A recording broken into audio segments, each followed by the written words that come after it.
அதுக்கு முன்னாடி இந்த காமராஜர் காலத்துல இருந்து எடுத்துக்கோங்க, எந்த முதலமைச்சருக்கு காவல்துறையே அப்படி நின்று கேள்வி கேட்டு நீ பண்ற வன்முறை தப்புன்னு சொல்றதுக்கு துணிச்சல் இருந்திருக்கு? ஜெயலலிதா அவர்களுக்கு இல்லையே, கிடையாது. ஜெயலலிதா அம்மையார் காலத்துல அதிகபட்ச வன்முறைகள் காவல்துறை தான் செய்திருக்கிறது. ஒரு தலித் முதலமைச்சர் ஆகிற அளவுக்கு தமிழ்நாட்டு மக்களுடைய மனநிலை இல்லை அப்படின்னு சொல்லிட்டு அது எப்போது கணியும்? அது பெரிய என்ன சொல்றது, நமக்கு பெரிய அவமானகரமான ஒரு விஷயமா இல்லைங்களா? விஜய்க்கு துணிச்சல் இருக்கா இல்லையா? இல்ல, விஜய்க்கு இருக்கா இல்லையான்றது இனிமேல் தான் தெரியும். இது வரைக்கும் நம்ம பார்த்திருக்கோம். அதுல இவ்வளவு சம்பவங்கள் நடந்த 3 வயசு குழந்தைய அந்த மாதிரி பண்ணிருக்காங்க. முதலமைச்சர் கேட்க மாட்டாரா? அத முதலமைச்சர் பேச மாட்டாரு, இருக்கவே மாட்டேங்கிறாரு. முதலமைச்சர் இதுக்கு அறிக்கை கொடுக்கணும் இல்லைங்களா? கண்டனமா நீங்க ஒரு ட்வீட்டாவது போடுங்க. எதுவுமே செய்ய மாட்டேன்னா என்ன இருக்குது? முதலமைச்சருக்கு பேச தெரியாதா? இன்றைக்கு அந்த காவல்துறை அந்த உடலை கொண்டு போய் எரிவிட்டு இருக்கிறார். இதோட கேவலமான விஷயம் வேற என்ன இருக்க முடியும்? காவல்துறை முதலமைச்சர்கள் கையில தான் இருக்குது. கடந்த காலத்துல திமுக ஆட்சி காலத்திலும் முதல்வர் கையில இருக்குது, இப்போ முதல்வர் கையில இருக்குது. முதல்வர்கள் வேலை பார்க்கலான்னு தான் அர்த்தம். அதுல கட்சிகள் தேர்தலுக்காக இதை பேசுறாங்களே ஒழிய இதை தீக்கணுங்கிறதுக்காக பேசல.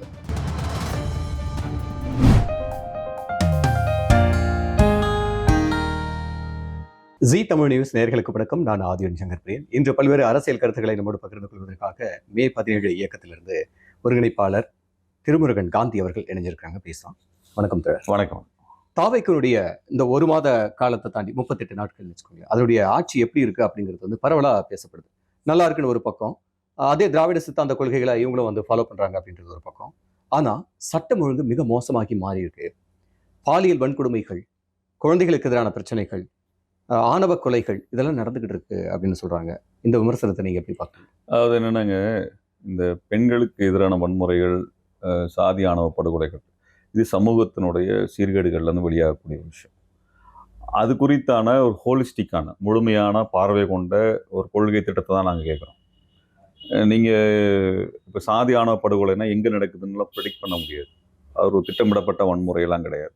ஆனால் சாதி ஆணவ படுகொலைகளை வலியுறுத்தக்கூடிய கட்டமைப்புகள், சாதி அமைப்புகள், அதன் மீதான நடவடிக்கைகள் என்ன இருக்குது?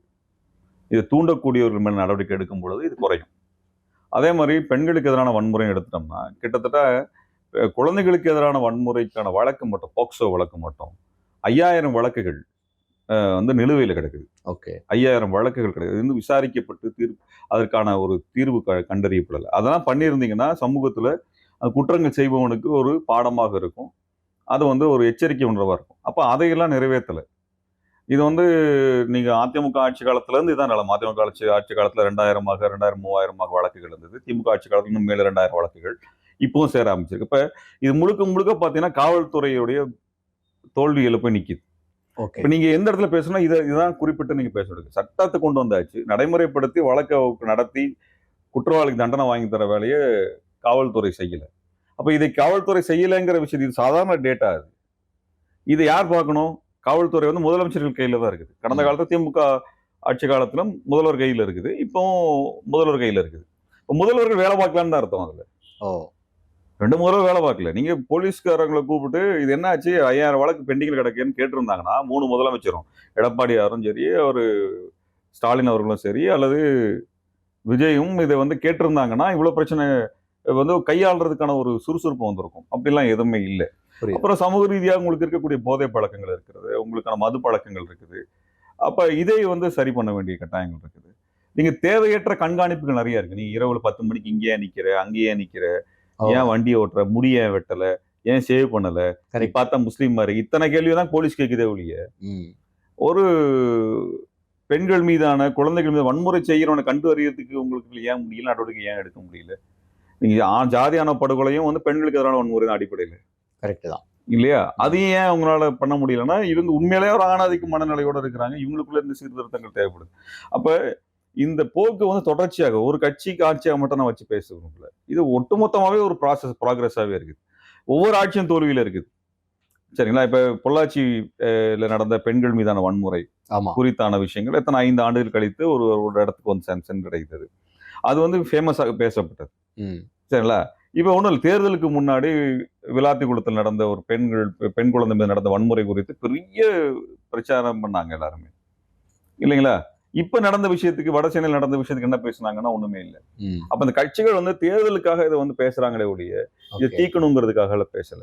இப்போ இன்னைக்கு விஜய் அவர்கள் அதான் பண்றாரு. ஒருத்த நாள்ல ஒரு பெண் வந்து 6 பேரால பாலியல் வன்முறை உட்படுத்தப்பட்டாங்க. ம். மேற்பூர் நிலையங்கள் தான் போய் அதுக்காக சண்டை போட்டது, அதற்கான எல்லா வேலைகளையும் செஞ்சோம், அந்த பொண்ணை பாதுகாத்தோம், எல்லா வேலையும் பார்த்தோம். அப்ப எந்த கட்சியுமே பேசல. ஓகே. ஏன்னா அப்ப தேர்தல் இல்லை. ம். ம். சரிங்களா? அப்ப தேர்தலுக்காக மட்டும் இது பேசக்கூடிய நேர்மையற்ற தன்மை இருக்குது.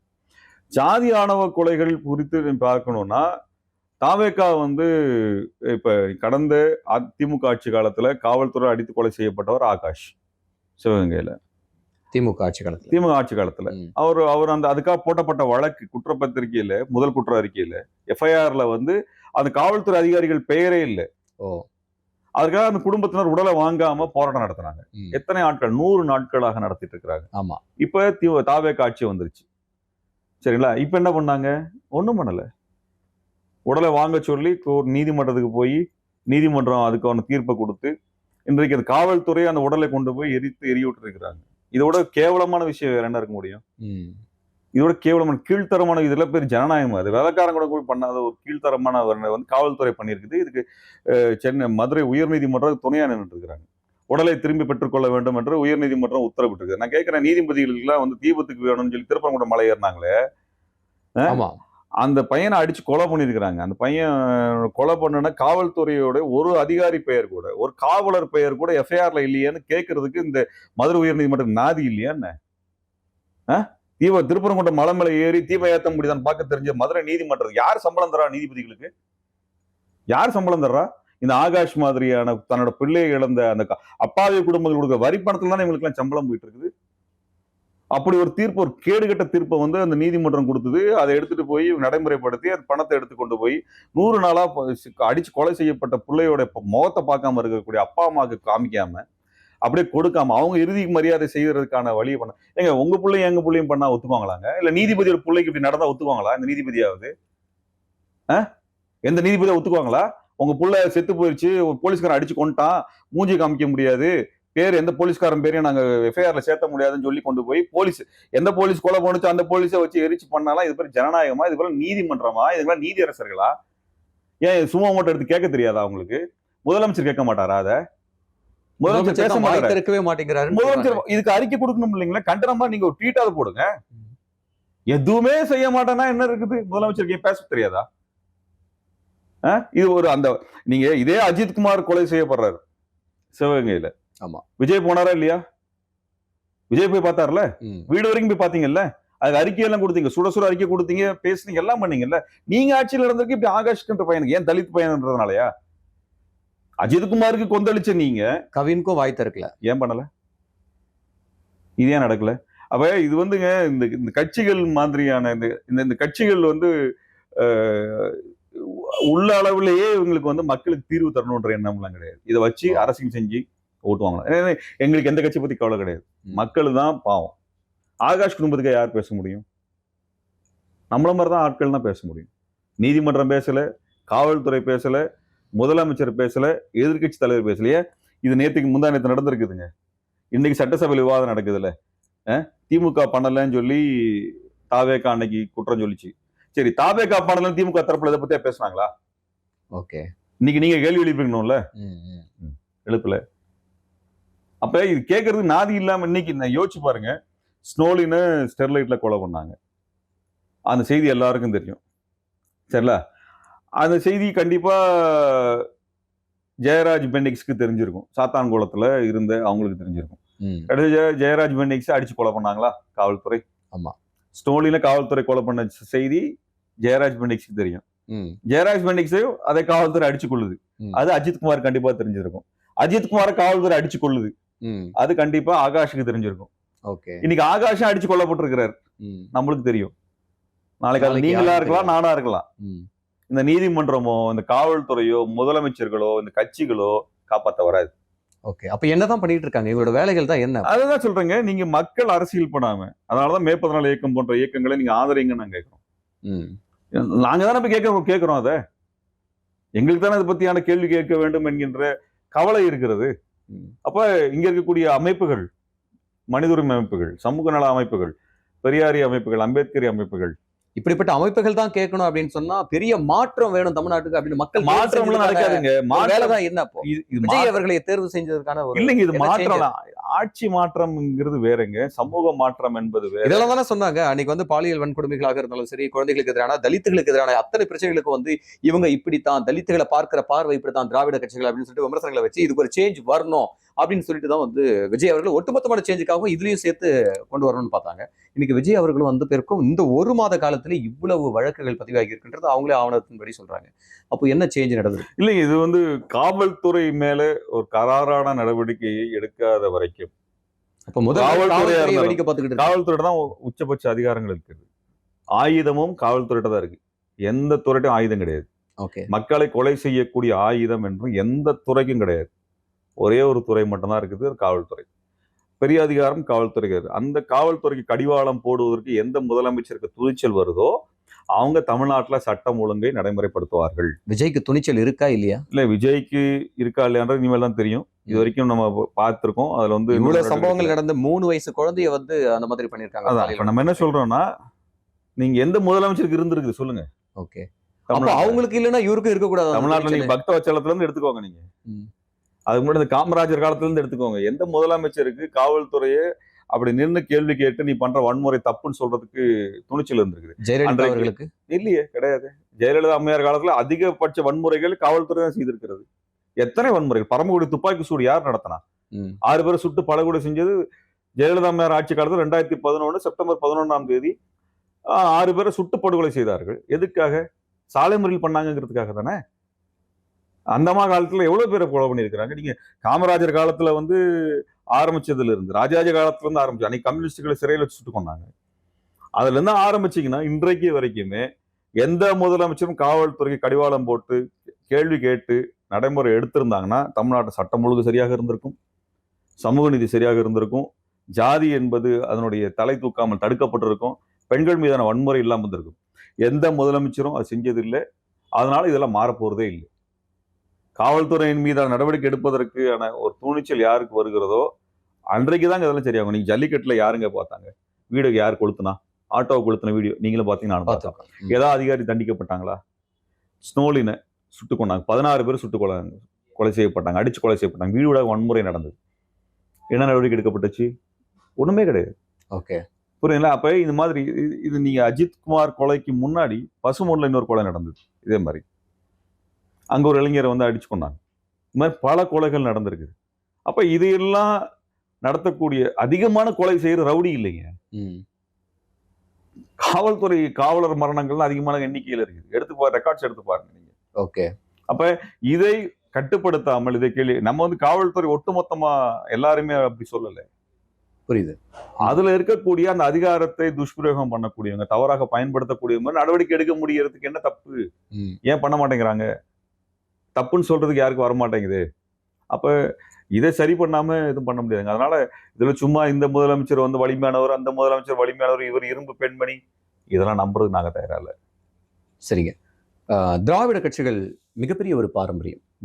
பெரியாரிய மண் அப்படின்னு சொல்லிட்டு தமிழ்நாட்டு அரசியல்ல இந்திய தேசிய அளவில் பாபா சாஹேப் அண்ணல் அம்பேத்கர் அப்படின்னு சொல்லிட்டு.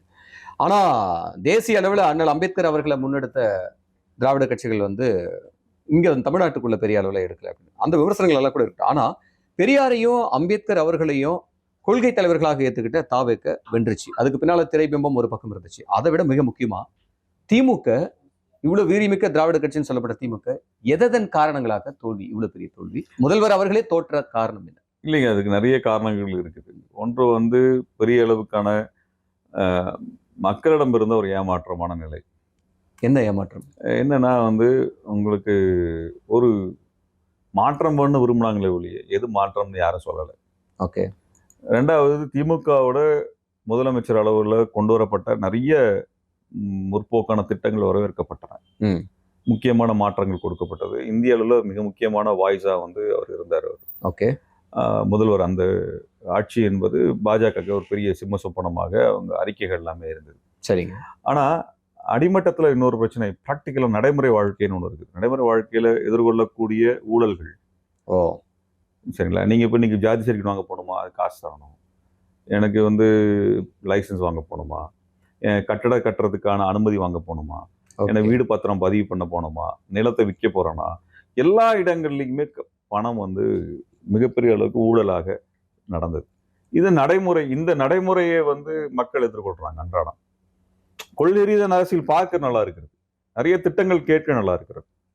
அது வந்து ஒரு ஒரு மட்டத்துல இருந்தாலுமே கூட அது எனக்கு பிடிக்கும். புரியுதுங்க. எனக்கு அது பிடிச்சிருக்கு, மரியாதையா இருக்குது. ஆனா நான் போய் இன்னைக்கு எனக்கு குழந்தைக்கு ஒரு சர்டிபிகேட் வாங்க போகணும்னாலோ, அதுக்கு நான் காசு தர வேண்டியிருக்குது. என் நிலத்தை விற்க போகணும், அவசரத்துக்கு போகணும்னா அதுக்கு இவ்வளவு காசு தர வேண்டியிருக்கு அப்படின்னு ஒரு நிலைமை வருதுன்னு வச்சுக்கோங்க. மக்களுக்கு வெறுப்பு. அது வரதானே ஒரு செய்யும். நாளைக்கு 100 ரூபாய் சம்பாதிக்கிற ஒரு விவசாயி கூலியோ இல்ல ஏதோ இது ஒரு வந்து கூலியோ. இல்ல நடுத்தர வர்க்கத்துக்குமே அது பெரிய நெருக்கடியாக இருக்கிறது. அப்ப இந்த மாதிரியான ஒரு விஷயங்கள். அப்புறம் மாவட்ட அமைச்சர்களாக இருக்கக்கூடியவங்க, அங்க இடைநிலை சாதிகள் நலன்களுக்காக எடுத்துக்கொண்ட முடிவுகள், ஓகே. அவங்களோட நலன்களுக்காக பண்ணனது, நிலங்கள் வாங்கப்பட்டது. இப்ப நீங்க கட்சியில பொறுப்புல இருக்கிற, முக்கிய பொறுப்புல இருக்கிறாருன்னா, அவரு அவருடைய வசதி மேல ஏறிட்டே போயிட்டு இருக்கு. பெரிய அளவுக்கு முதலீடு செஞ்சுட்டே இருக்காங்க, பணக்காரர் ஆயிட்டு இருக்கிறாங்க, பெரும் பணக்காரரா மாறுறத கண்ணுக்கு முன்னாடி பாக்குறோம். ஓகே. இவ்வளவு நாள் இருந்துட்டு இருந்த காரோட அளவு மாறுது, ஓகே. விலை அளவு மாறுது. இதெல்லாம் கண் கூட பாக்குறாங்க. எல்லாத்தையும் கண்கூட பாக்குறோம். நீங்க அவங்க வரக்கூடிய கார்களுடைய விலை என்ன நமக்கு தெரியுது இல்ல. இன்னைக்கு வந்து ஒரு இளைஞனுக்கு வந்து அது ஒரு புகைப்படம் எடுத்து என்ன விலைன்னு கேட்டா சொல்லிடுது. நீங்க 3 கோடி ரூபாய் கார்ல வர்றீங்க, 50 லட்சம் கார்ல வர்றீங்க, 1 கோடி ரூபாய்ல வர்றீங்க, உங்களுக்கு மாசம் 1.5 லட்சம் சம்பாதிக்கிற ஒரு எம்எல்ஏ எப்படி இவ்வளவு சொத்து? அப்ப இது வந்து என்ன ஆகுதுன்னா, எல்லாருமே பொருளாதாரம் ரொம்ப கஷ்டப்படுறோம். கொரோனா காலத்துக்கு பிறகு வந்து வருமானம் குறைஞ்சிருக்குது. யாருக்கும் பெரிய வருமான கட்டமைப்பு எல்லாம் ஒண்ணும் கிடையாது. விலைவாசி ஏறி இருக்குது. அப்ப இதையெல்லாம் கையாளக்கூடிய நிலைமையில இல்லை. இன்னைக்கு வரிகள் என்ன ஆயிருக்கு, நகரத்துல போடப்பட்ட வரி, வீட்டுக்கான போடப்பட்ட வரிகள் இருக்கு இல்லைங்களா, வரி எவ்வளவு தூரம் அதிகமாயிருக்கு. அது வாடகை அதிகம் பண்ணிருக்குது. நீங்க வரி 10 ரூபா போட்டீங்கன்னா வாடகைக்கு வசூல் பண்றது 30 ரூபா வசூல் பண்றாங்க. அப்ப உங்களுக்கு வாடகை அதிகமாகுது. அப்ப இதெல்லாம் அன்றாட வாழ்க்கையில ஏற்கனவே இந்திய அரசு கொடுத்த நெருக்கடி, வேலை வாய்ப்பு இல்லாத தன்மை, ஊழலுக்கு நீங்க கொடுக்க வேண்டிய செலவுகள், இது வந்து வாழ முடியாத ஒரு சூழல் ஒண்ணு உருவாகிறத நினைக்கிறாங்க. அப்ப இதுக்கெல்லாம் தீர்வு தாவே கேட்டா தீர்வு கிடையாது. அவங்களுக்கு இது என்னன்னே தெரியாது. ஓகே. ஓகே. அவங்களுக்கு எப்படி விலைவாசி குறைக்கணும்னு சொல்லியோ அல்லது வீட்டு வாடகை குறைக்கணுங்கிறதுக்கோ அவங்களுக்கு ஒன்றும் வழி தெரியாது. ஆனா இவங்க என்ன மக்கள் நினைச்சிட்டாங்கன்னா இதெல்லாம் நம்மளுக்கு வேண்டாங்கிற இடத்துக்கு வந்தாங்க. ஊழல் ஒழிக்கிறேன்னு சொல்லி தாவேக்கா ஒன்றும் பெரிய வாக்குறுதியெல்லாம் ஒன்றும் தரல. அது செய்யறதுக்கான எந்த வேலையும் அவங்க ஒரு போராட்டம் கூட செஞ்சது கிடையாது. ஓகே. ஆனா பேசினாரே வசனம் இல்ல, அதான் இது வந்து விஜய்க்கான ஆதரவு என்பதை விட ஒரு ஆன்டி இன்கும்பன்சியா இவங்க பண்ண இத்தனை நாள் பண்ணதனுடைய விஷயங்கள். இப்ப எனக்கு தெரிஞ்ச ஒருத்தங்க ரொம்ப திமுக ஆதரவாளராக இருந்து பரப்புரை செஞ்சவங்க, அவங்க பக்கத்து வீட்டுக்காரரா இருந்தவருக்கும் திமுக காரருக்கு சண்டைங்கிறதுனால இவங்க தொழிலை முடக்கினாங்க. அவர் நீதிமன்றத்துக்கு வந்து உத்தரவு வாங்கிட்டு திரும்ப போய் நீதி அவருடைய தொழிலை வந்து நடத்த வேண்டிய நிலைமை வந்தது. இது மாதிரி தேவையற்ற ஒரு சிக்கல். எனக்கு தெரிந்த ஒரு கலைஞன், அவன் வந்து உலக புகழ் பெற்ற ஒரு பணியை வந்து அங்கீகாரம் அவனுக்கு கிடைச்சது. அப்ப வந்து ஸ்டாலின் அவர்களை பாராட்டின ட்வீட் எல்லாம் போட்டிருந்தாரு.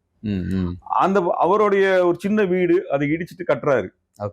இடிச்சு கட்டுறதுக்கு வந்து அங்க இருக்க லோக்கல் கவுன்சிலர் திமுக வந்து நின்று காசு வாங்கிட்டு போறாரு. அவர் எவ்வளவு சொல்லினாலும் இல்ல அதெல்லாம் இல்ல, காசு கொடுன்னு வாங்கிட்டு போறாரு. அப்ப இது என்ன ஆகுது, இவங்க எல்லாம் திமுக ஆதரவாளர்களாக இருக்கிறவங்க, இருந்தவங்க, அவங்களுக்கே இந்த நிலைமை. அவங்க என்ன நினைக்கிறாங்க, எதுக்கு நான் போய் இதுக்கப்புறம் திரும்ப இவங்களுக்கே போட்டு இவங்களே மூஞ்சியை பார்த்துட்டு இவங்களுக்கு நான் வந்து பேசணுமா? எல்லாத்துக்கும் ஒரு வந்து இருக்கு, நான் திமுக ஆதரிச்சிருக்கிறேன், எனவே நீ வந்து சோதிக்கிற அப்படின்னா என்ன பண்றது? ஒரு வெறுப்பு தான். ஆமா, ஒரு 40 வருஷமா திமுக இருந்த ஒருத்தர் நிலத்தை வைக்க முடியல, அதுக்கு அவர் காசு தர வேண்டியிருக்கு. ப்ராப்பர்ட்டி டெவலப் பண்றாரு, அதுக்கு லஞ்சம் கொடுக்க வேண்டியிருக்கு. அப்ப யாரா இருந்தாலும் நீங்க சமத்துவமாக லஞ்சம் கொடுன்ற இடம் இருந்தது இல்ல. அப்ப இது எல்லாமே வந்து மக்கள் இடத்துல ஒரு வெறுப்பு. ஒருத்தர் 10 பேர்த்த கதை போய் சேரும் இல்லைங்களாங்க. கண்டிப்பா ஒருத்தருக்கு பிரச்சனை வந்தா 10 பேர்த்த சொல்லுவார். 10 பேரும் தன்னை வந்து அது அந்த பிரச்சனையை வந்து எமோஷனலா நினைப்பான். இதெல்லாம் சேர்ந்துதான் மாறி இருக்கு. இது வெறுமனே இன்ஸ்டாகிராம்ல வீடியோவா, விஜய் வீடியோவா வந்ததுங்கிறனால போகல. அப்படியெல்லாம் வந்து எல்லா இடத்துலயும் வீடியோ வர்றதுனால வந்து ஒரு முடிவு எடுக்கணுங்கிற அவசியம் இல்லை. வந்ததுனால என்ன நினைச்சீங்கன்னா, இது வேண்டாம் நினைச்சதுக்கு ஒரு இடத்துக்கு மாறி இருக்கலாம். புரியுதுங்க. அப்படி நீங்க நினைச்சுக்கிட்டீங்கன்னா அது உங்களை நீங்க ஏமாத்திக்கிறீங்கன்னு அர்த்தம். உங்ககிட்ட என்ன குறை இருக்குன்னு பாருங்க. அதே மாதிரி தலித் மக்களுடைய வாக்குகளை இழக்கிறது ரொம்ப முக்கியமானது. அது திமுக இழந்திருக்கு. அது வந்து என்ன காரணத்தினாலனா வந்து அவங்க என்ன சொல்றாங்க, அதை வந்து விசிகே மேல போடுறாங்க. அப்படி இல்லை, தலித் மக்கள் மேல நடந்த வன்முறைகளுக்கான தீர்வுகள் தரல. மிக முக்கியமானது சரிங்களா? அதை வந்து அந்த குற்றம் பண்ணவனை எல்லாத்தையும் பாதுகாக்கிற வேலையை இதே கட்சிக்காரன் பண்ணான். மக்களுக்கு வந்து அது கோபம் வரும், ஏமாற்றம் வரும். இந்தியா முழுவதும் அதிகாரத்தை முடிவு செய்யக்கூடிய வாக்காளராக இருப்பவர்கள் தலித்துகள். இதை பல முறை நான் பேசியிருக்கிறேன். உத்தரப்பிரதேசத்துல மாயாவதியை தனிமைப்படுத்தினது மூலமாக அங்க காங்கிரஸ் வர முடியாம போகுது. எங்கெல்லாம் வந்து தலித் வாக்குகளை வந்து பிரிச்சு எடுக்கிறாங்களோ, நீங்க ராம்விலாஸ் பாஸ்வானை பிரிச்சு எடுத்தாங்க, பீகார்ல வந்து ஜெயிக்க முடியல. ராம்விலாஸ் அத்வாலே மகாராஷ்டிரால, இதே மாதிரி ஒவ்வொருத்துல மான்ஜி, அதே போல சரத்பவார் கட்சியில இருந்து எடுத்தாங்க. இது சரத் யாதவ் கட்சியில இருந்து அவங்க எடுத்தாங்க வெளியே, நிதிஷ்குமார் கட்சியில இருந்து வெளியே எடுத்தாங்க. இப்ப இதெல்லாம் பிரிச்சு எடுக்க வந்து அதனாலதான் தமிழ்நாட்டில் திருமாவை பிரிச்சு எடுக்கணும் பெரிய அளவுக்கு முயற்சி பண்ணாங்க திமுக கூட்டணியில இருந்து. திமுக அது புரிஞ்சுதான், அவர் திரும்ப அதை புரிஞ்சுதான் அதுக்கு வந்து இடம் கொடுக்கல. ஆனா திமுக அதை புரிஞ்சுக்கல. அப்ப இதெல்லாம் தான் சேர்ந்த ஒண்ணு விரிவா பேச வேண்டிய ஒரு விஷயம் இருக்கு. ஒரு சமயத்துல நிச்சயமா நான் பேசுனேன். ஏன்னா இது ஒரு மேலோட்டமா நான் பேசியிருக்கேன். புரியுது. இது ஆழமா நான் ஒண்ணும் பேசல. ஏன்னா நான் இந்த கேள்விக்காக நான் வேற ஒண்ணுக்காக வந்தேன். நான் இது வந்து வந்திருக்குது. நிச்சயமா. அதனால நம்ம அது குறித்து கண்டிப்பா பேசணும். ஏன்னா தமிழ்நாடு மிக முக்கியமான கட்சி. அதனோட தோல்வி வந்து நம்ம எல்லாருமே கூர்ந்து கவனிக்கணும். அதை வந்து ஆழமா விவாதிக்க வேண்டிய தேவை இருக்கிறதா நான் பாக்குறேன். சரிங்க. இதுக்கப்புறமும் நடக்கக்கூடிய சட்டம் ஒழுங்கு பிரச்சனைகளை வந்து தாவேக வந்து அதை வந்து தடுத்து ஒரு இரும்பு கரம் கொண்டு தடுப்பதற்கான ஒரு வாய்ப்பு இருக்கா? எனக்கு அப்படிலாம் நம்பிக்கை இல்லைங்க. நம்பிக்கை இல்லை. என்னன்னா வந்து காவல்துறை பற்றியான பார்வை என்னங்கிறத பொறுத்தது. காவல்துறையை பற்றி நீங்க எதுவுமே பண்ண மாட்டீங்க, காவல்துறையில சீர்திருத்தம் கொண்டு வர மாட்டீங்கன்னாலே இஸ் ஓவர், டன். ஓகே. உங்களால காவல்துறை மாற்ற முடியல, அதுக்கான துணிச்சல் எந்த முதலமைச்சருக்கு வருகிறதோ அவங்க தமிழ்நாட்டில் எல்லாத்தையும் மாற்றுவாங்க. அந்த துணிச்சல் எந்த ஆட்சிக்கு வருதுன்னு நம்ம பார்ப்போம். சரிங்களா? ஏன்னா பெரிய அளவுக்கு போராட்டம் அதான் அரசு வன்முறை எதிர்த்தான போராட்டம் நடத்துறோம். அப்போ அதனால அந்த மாதிரி ஒரு துணிச்சல் வந்து எனக்கு தெரிஞ்சு திமுகவுக்கும் கிடையாது, அதிமுகவும் கிடையாது, தாவேகாக்கு இருக்காங்கிறது தெரியல. ஒரு மாசம் தான் ஆயிருக்கு. அதனால பார்க்கலாம் சொல்றீங்க. சரிங்க. திருமாவளவன் ஒரு தவிர்க்க முடியாத ஒரு அரசியல் தலைவராக இன்னைக்கு தமிழ்நாட்டில் வந்து உருவெடுத்திருக்கிறாரு அப்படிங்கிறது வந்து அண்மையில நடந்த அந்த தேர்தலே வந்து பிரதிபலிச்சுது. திமுக கூட்டணியில என்ன முடிவெடுக்க போறாரு திருமா அப்படிங்கிறதும், ஒரு பக்கம் புதுசா கட்சி தொடங்கி இருக்கக்கூடிய விஜய் அவர்கள் வந்து ஆட்சியில பங்கு, அதிகாரத்துல பங்கு நான் தரேன் அப்படின்னு முதல்ல அழைச்சது வந்து திருமா அவர்களை. அப்ப இந்த பக்கமா அந்த பக்கமா அப்படின்னு தவிச்ச திருமா அவருடைய அடுத்த கட்ட நிர்வாகிகளே வந்து குழம்பிய ஒரு நேரம். இப்படி பல விஷயங்கள் தமிழ்நாட்டினுடைய அரசியல தீர்மானிக்கிற ஒரு இடத்துல திருமா அவர்கள் அவருடைய நிலைப்பாட்டை நீங்க எப்படி பாக்குறீங்க? அடுத்ததா எப்படி, எந்த நிலைப்பாட்டை கேட்டீங்க? பொதுவா இப்ப இன்னைக்கு ஆதரவு நிலைப்பாட்டை எடுத்திருக்கிறாரு. அது கண்டிப்பா நாங்களே அதை வரவேற்றோமே. நாங்க முதல் கோரிக்கை அதை வச்சோம். ஏன்னா கவர்னர் ஆட்சி வந்ததுன்னு வச்சுக்கோங்க, எல்லா இடத்துலயும் வந்து இந்திக்காரனை கொண்டு வந்து உட்கார வச்சிருப்பாங்க, தமிழ்நாடு நாசமா போயிருக்கும், திட்டத்தை நிறுத்திருப்பாங்க. சரிங்க. சரி, கவர்னர் ஆட்சி என்பது தவிர்க்க வேண்டும் என்பதற்காக முதல் குரல் மே 17 தான் கொடுத்துச்சு. அதுல நாங்களே முதல்ல குரல் கொடுத்தோம். கவர்னர் ஆட்சியை, ஜனாதிபதி ஆட்சியை நீங்கள் வந்து தவிர்க்க வேண்டும் என்றால் இன்றைக்கு வந்து ஆட்சி அமைப்பதற்கு தாவேக்கு ஆதரவு தருவதில் தவறு இல்லை என்று. ஏன்னா திமுக நாங்கள் ஆட்சி அமைக்க மாட்டோம் சொல்லிட்டாங்க. அப்ப தாவேக்கு தான் வாய்ப்பு இருக்கு, தயவு செஞ்சு கொடுங்க அப்படின்னு வெளிப்படையாக இவர்கள் எல்லாம் ஆதரவு தெரிவிப்பதற்கு 2 நாட்களுக்கு முன்பாகவே பத்திரிகை சந்திப்பை நடத்தி அறிவிச்சது மே 17 இயக்கம். ஓகே. இப்ப தமிழ்நாட்டு நலன்ல இருந்து தாங்க பார்க்கணும். தமிழ்நாட்டு நலன் தான் முக்கியம். அதுக்கு பிறகு மக்களுக்கு இந்த புரிதல் இருக்கா? திரும்ப வந்து எப்படி இந்த முடிவு எடுத்தாரு, ஏன் அப்படின்னு சொல்லிட்டு. ஏன்னா சில பேருக்கு வந்து பாருங்க, அதை அவங்க ஆளுங்கட்சியா இருக்கும்போது அங்க இருந்தாரு, இப்ப இவங்க ஆளுங்கட்சி இப்படி சாயிறாரு திருமா. இல்லைங்க, இன்னும் பல விமர்சனங்களை வேற மாதிரியான விமர்சனம். அது வந்து அதிர்ச்சி, அது ஒரு அதிர்ச்சியில அடிப்படையில வரக்கூடிய விஷயம். இப்ப திமுக கூட்டணி என்பது வந்து கிட்டத்தட்ட அது வந்து அந்த தேர்தலுக்காக அதை உருவாக்குனாங்க, பிஜேபிக்கு எதிரானது உருவாக்குனாங்க. புது ஆற்றல் வந்திருக்குது, புது இப்பவும் பிஜேபியினுடைய ஆட்சியை, அதிகாரத்தை வரவிடாம தடுக்கணும்னா என்ன வழி இருந்தது அன்னைக்கு? தாவேக்கு ஆட்சி அமைக்க முடியல என்ன இருக்கும்? பிஜேபியின் ஆட்சி தான் வந்திருக்கும். அதுக்கப்புறம் தேர்தல் எப்ப வரும்னு யாருக்கு தெரியும்? அப்படி யோசிச்சு பாருங்க. திரும்ப எடுத்த முடிவு சரியான முடிவு அது. அதனால இந்த கூட்டணியில இருந்து அந்த கூட்டணிக்கு போனாங்க, அந்த கூட்டணி இந்த கூட்டணிக்கு போனாங்க. காங்கிரஸ் கூட்டணியில இருந்து பிஜேபி கூட்டணிக்கு திமுக போச்சு இல்லைங்களா? ஓகே. வாஜ்பாய் கூட்டணியில இருந்தாங்க, அதுக்கப்புறம் சோனியா காந்தி எம்ஏஆர் கூட்டணிக்கு போனாங்க. இதெல்லாம் நடக்கதானே செய்யுது. அப்ப அதிகாரத்துல பங்கு பெறுவதற்காக ஒன்றிய அரசு அதிகாரத்தை, அமைச்சரவை பங்கு பெறுவதற்காக மாத்தி கூட்டணி வச்சாங்கல்ல. திமுக வச்சுதான் இல்லையா? உண்மைதான். அப்புறம் அப்ப திரும்ப எடுத்த முடிவும் சரியானது இல்லைங்க. திரும்ப எடுத்த முடிவு தமிழ்நாட்டு நலன் சார்ந்த முடிவா தான் நான் வந்து பாக்குறோம். நாங்க அதை வந்து வரவேற்று, நாங்க முதல்ல பண்ணணும்னு சொன்னோமே, நாங்க அவங்க கிட்டயும் சொன்னோமே, சிறுத்தைகள்கிட்ட நாங்க சொன்னோம். ஏன்னா தமிழ்நாட்டு நலன் தானங்க முக்கியம். நீங்க ஒரு கூட்டணியை காப்பாத்துறதுக்கு தேவைன்னா அதுக்கு செய்யறோம். தேர்தல் சமயத்துல உடைச்சிருந்தாதான் தப்புன்னு நம்ம வந்து பேசிருக்கோம். இதெல்லாம் முடிஞ்சிருச்சு. நீங்க தீர்ப்பை மாத்த முடியுமா? முடியாது. அதனால அது இன்றைக்கு சூழலுக்கு அது சரியான முடிவா தான் நான் பாக்குறேன். எப்படிப்பட்ட பவர்ஃபுல்லான ஒரு லீடர் தமிழ்நாட்டுல, அவர் சொல்றாரு, ஒரு தலித் வந்து முதலமைச்சர் ஆகிற அளவுக்கு தமிழ்நாட்டு மக்களுடைய மனநிலை இல்லை அப்படின்னு சொல்லிட்டு. அது எப்போது கணியும்? அது பெரிய என்ன சொல்றது, நம்மளுக்கு பெரிய அவமானகரமான ஒரு விஷயமா இல்லைங்களா? எல்லாரும் தமிழன்னு சொல்லிட்டோம், அதில் ஒரு தரப்பு தமிழன் வந்து முதலமைச்சர் ஆக முடியாது அப்படின்னு ஒரு தரப்பை சார்ந்த மக்கள் உணர்றாங்கன்னா அது எவ்வளோ பெரிய அவமானம் நம்மளுக்கு. தமிழ்நாட்டுடைய ஒட்டுமொத்த மக்களினுடைய சமூக அவமானம் தானே அது, இல்லையா? ஓகே. தமிழ்நாடு மக்கள் அப்படியான ஒரு முடிவை எதிர்க்கிறாங்கன்னு நான் சொல்ல மாட்டேன். அப்படியான ஒரு வாய்ப்பு இருக்குதுன்னா கண்டிப்பாக அதை ஏற்றுக்குவாங்க. ஓகே. அது திரும்ப முதலமைச்சராக வரணுங்கிறது வந்து நான் உளப்பூர்வமாக விரும்புகிறேன். நீங்க சொன்ன மாதிரி மக்களுக்கு அந்த விருப்பம் கூட இருக்குன்னு வச்சுக்கோங்களேன். ஆனா இது வரைக்கும் எந்த கட்சி, எந்த திராவிட கட்சிகள் அவருக்கு வந்து அந்த வாய்ப்பு அவர் முன்னிறுத்தினாங்க? இல்லைங்க, திராவிட இல்லை, இந்த கட்சிகள் எடுத்துகிற கட்சி அவங்களுக்கும் கட்டமைப்பு இருக்குது, அதுக்கும் தலைவர் இருக்கிறாங்க, அந்த தலைவரை அவங்க தேர்ந்தெடுக்கிறாங்க. அப்படிதான் வந்து அதை பார்க்க முடியும். அதை இப்போ ஒரு கட்சிக்குள்ள பொதுவான தேர்தலை பத்தி பேசலாமே ஒழிய இந்த தேர்தல் அது அந்த ஒரு பேச்சு வந்துச்சு இல்லையா? 2026 தேர்தல்ல அந்த ரிசல்ட் அன்று இரவுல இருந்தே மறுநாள் அப்படியே இல்லைங்க. அன்னைக்கு நீங்க திரும்ப கிட்ட இருக்கக்கூடிய 2 எம்எல்ஏக்கள் வச்சு அவர் எப்படி முதலமைச்சர் ஆவாரு? ஆனா இன்னொரு பக்கம் திமுகவும் அதிமுகவும் கூட்டணி பேசினாங்க. அதுல அதிமுகவுடைய ஒரு தரப்பு வந்து திருமாவை வந்து முதல்வராக்க நம்ம பண்ணலாம், 2 பேருக்கு வேணாம் அப்படின்னு சொல்லி ஒரு பேச்சு நடந்துச்சு. அது திரும்ப மறுத்துட்டார்ல. அவர் ரொம்ப சரியான முடிவு தான் எடுத்திருக்காரு. அது வந்து எவ்வளவு ஆள நிக்கும்.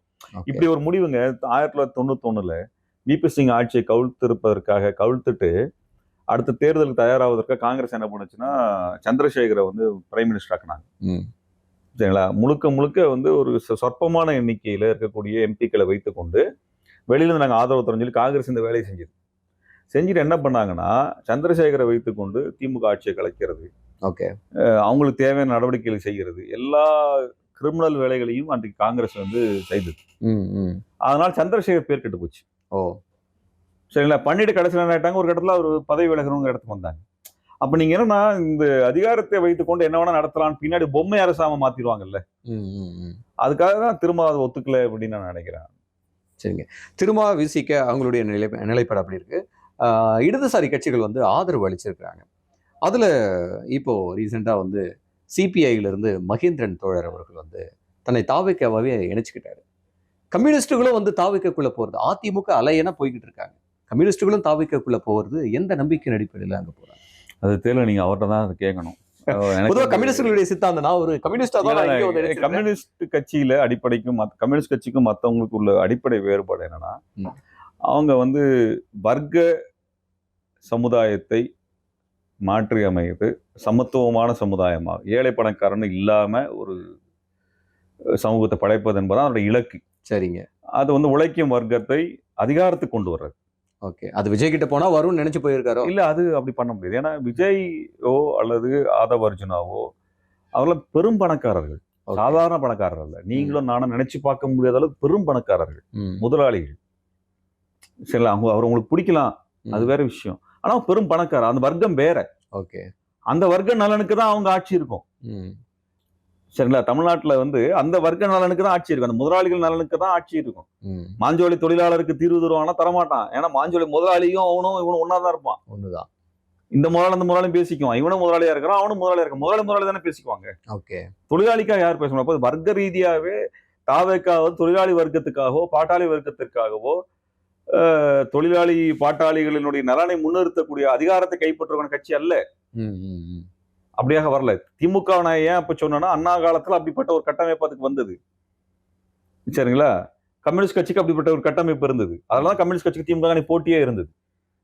சரிங்களா? பாட்டாளிகளை அமைப்பாக்குவதில் பெரிய போட்டி இருந்தது. ஓகே.